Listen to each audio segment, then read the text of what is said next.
Hi there and welcome to this tutorial.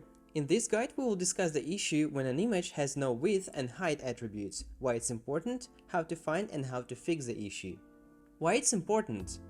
Layout shifts can be distracting to users. Remember yourself starting reading an article when all of a sudden elements shift around the page, throwing you off and requiring you to find your place again. This is very common on the web, including when reading the news or trying to click those search or add to cart buttons. Such experiences are visually jarring and frustrating.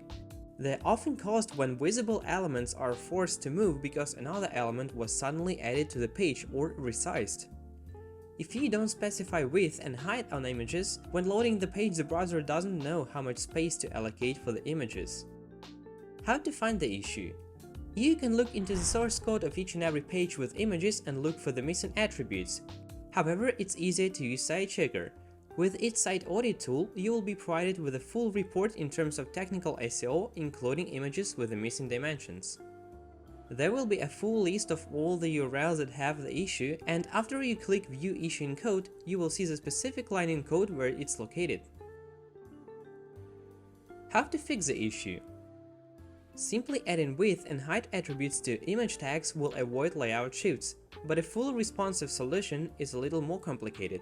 When working with responsive images, use this tag to define the set of images you want the browser to select from, and what size each image is.